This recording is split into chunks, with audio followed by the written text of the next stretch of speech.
И снова всем здравствуйте! Сегодня у нас Portage G4 KD 2.0. Как обычно, это задиры. В данном случае они только пошли. 13-й год, автомобиля 160 тысяч пробега, автомат, полный привод. Слышно хорошо, даже на горячую.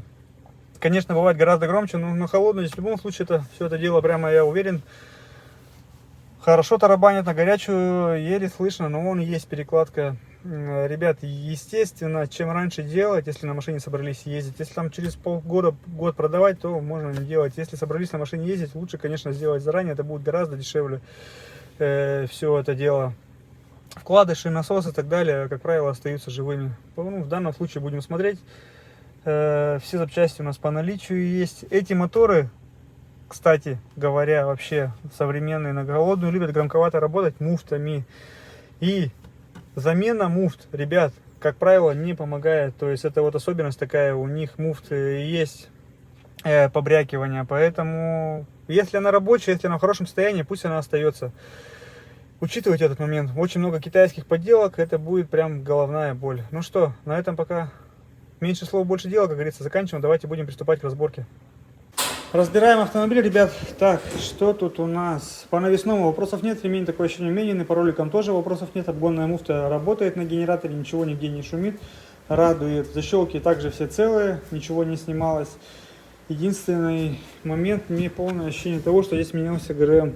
Цепь. Башмаки вроде бы старые стоят, опять-таки не могу утверждать, но натяжитель, то есть, не вышел, практически все везде натянуто, все хорошо, но натяжитель не вышел. Видно, что царапины на поддоне вот счищали, то есть мы там ничего не трогали, крышка отодвигается отсюда, там не трогалась, но при этом царапины видно. Счищалась, и герметик довольно-таки мягкий, но не может быть такого с 2013 года, чтобы он такой был. Здесь это дело менялось. Так, ну что, меньше слов, больше дела. Давайте будем снимать ГРМ, убирать цепь, распредвалы, доставать ГБЦ, смотреть по цилиндрам, какая история у нас там происходит. Работаем дальше. Ребята, автомобиль, походу, разбирался полностью. Хотя здесь вроде заводской герметик. Здесь нет. Ладно, будем смотреть, полуподдон снимался, нет. ГБЦ точно снималось, видно, да? Зачищалась. Вот они у нас задиры, особенно третий цилиндр, второй. Звуки бряки издавали, стуки. Прокладка уже полезла. Вот такие вот дела. Хотя она вроде оригинальная. Какой год, не вижу. Уже стерлась. Ну, мененная.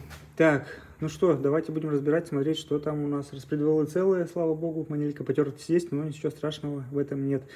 Достаем блок, разбираем, смотрим, в каком состоянии коленвал, насос и вкладыши. Что там дальше снималось? Так, полуподдон снимался, либо нет, да, снимался походу. Походу снимался тоже. Ладно, поршня у нас 0,5 стоят, или стандартные, мотор не дилизованный, то есть это видно прекрасно. В общем, разберем, все увидим. Ребят, полностью мотор разобрали, моечки маленько его уже отмыли, чуть-чуть, чтобы от большой грязи сюда дело убрать. Так, вывод какой.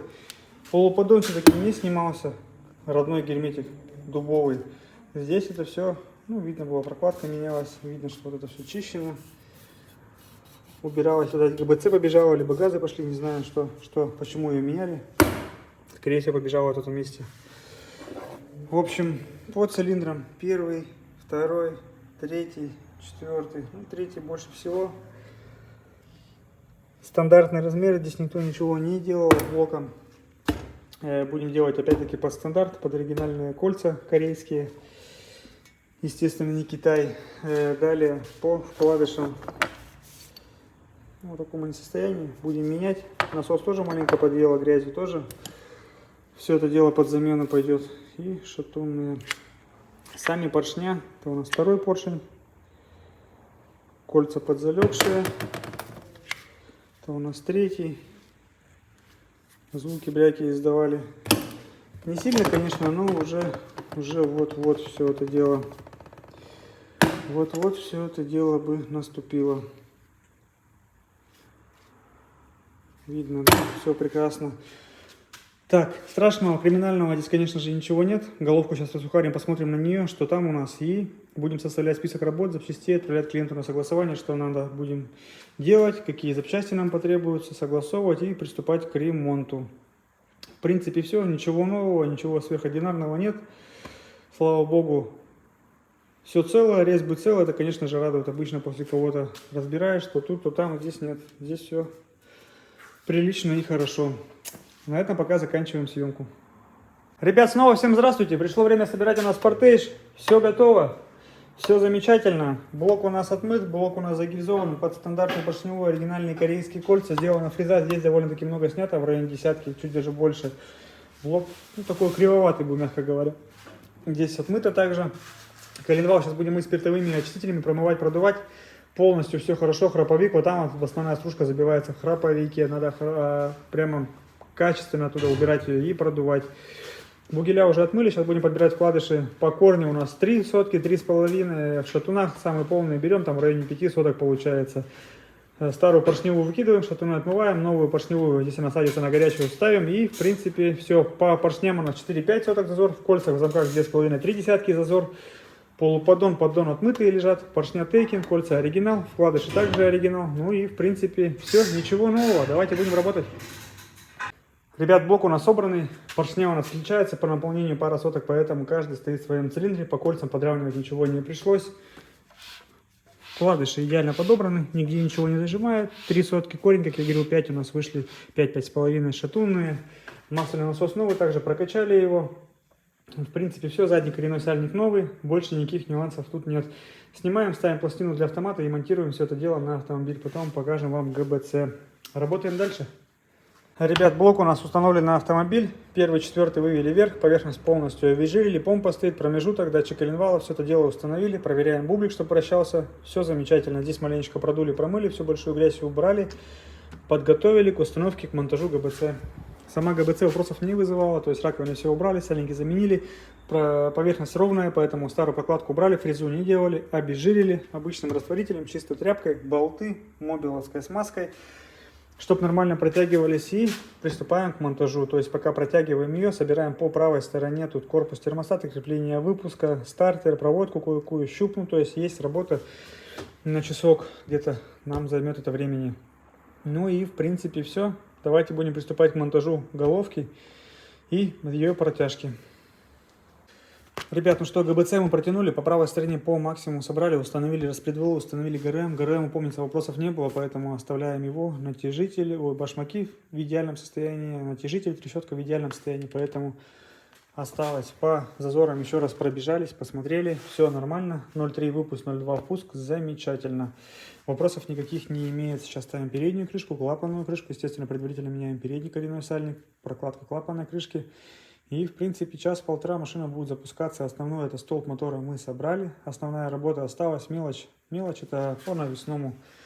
Это собирается довольно-таки быстро и беспроблемно. В принципе, все. Давайте будем продолжать сборку данного аппарата. Ребят, ну что, автомобиль у нас полностью собран. Масло, антифриз залили. Старый антифриз выкачали. Так, не помню, вернее, говорил, не говорил, что в данном случае, оказывается, клиент менял прокладку ГБЦ у официального дилера. Я, как понимаю, она бежала по краям, как обычная тема, вот это вот сочиться начинает. Возможно, ну, это мое предположение. Возможно, антифриз по задней стенке тоже бывает у них такое. Официальный дилер залил красный антифриз, и в бачке, сейчас я его выкачивал оттуда, старый был черный. Почему так происходит? Потому что изначально здесь зеленый был залит. Сняли головку, блок не трогали. Из блока, скорее всего, не вычерпывали, антифриз с печки не выдували. И в радиаторе остается маленько. Ну, то есть в любом случае, даже при полной разборке, где-то он маленько остается. Залили красный, зеленым смешался и получился черный. Вот поэтому, в принципе, спрашивают, почему вы не заливаете Coolstream. Он сейчас идет красный цвет, он просто, ну, он не плохой, не хороший, просто нам не нравится. То есть вот зеленый здесь был, поэтому зеленый мы заливаем. Ферик, GDM, на канистре прямо написано Kia Hyundai. К нему вопросов нет, к этому антифризу, уже много лет его используем, поэтому льем его, а не Coolstream красный. Как-то так. В принципе, официальные дилеры разбирали довольно-таки аккуратно, защелки целые, все остались, на удивление. Вопросов никаких нет, резьбы тоже везде целые, слава богу. Это самое главное. Так, далее, ремонт у нас вышел в районе 130 тысяч за все про все, под ключ, за все материалы, работы и так далее. Ребят, при ремонте двигателя не стоит все подряд менять, вы можете сделать только хуже. Особенно это касается муфт, очень много китайских муфт, эти муфты ни хрена не ходят, ребят. Клинят, выдают ошибки, гремят, гремчат и так далее. Ничего хорошего вы из них не получите. Если уж меняете муфты, ищите именно корейские.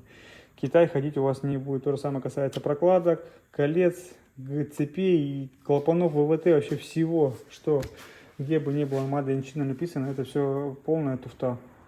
Учитывайте этот момент, пожалуйста. Так, обкатка 3000, не более 3000 оборотов, через 200-500 километров заменить масло, масляный фильтр и раз в 7000 потом его менять. Ребят, в дальнейшем, то есть вы залили масло, тысячонку проехали, очень много подделок сейчас масляных, это прямо вообще беда. Проехали тысячонку, заглянули сюда, вот, видно головку. Если она почернела, налет появился, сливайте нахрен это масло, это подделка. Не надо добивать дальше мотор, это все элементарно смотрится как бы и предотвратить можно. Дроссель был довольно-таки чистый, вопросов к нему нет. Ну, в принципе, все. Давайте будем пробовать первый запуск, я так думаю. Всю информацию я вам сказал. Оп. Будем сейчас пробовать запускать. Раз, два. Так. Давление есть, аккумулятор есть. Ага. Здесь почему-то пищит. Нет, не пищит. Так, ладно. Все. Первый запуск. Пробуем.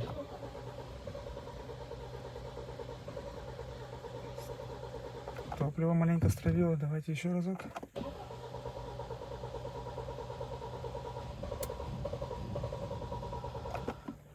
Странно. Что-то не хочет.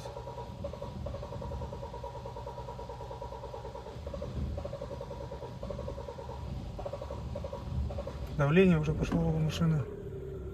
Вот, запустилось.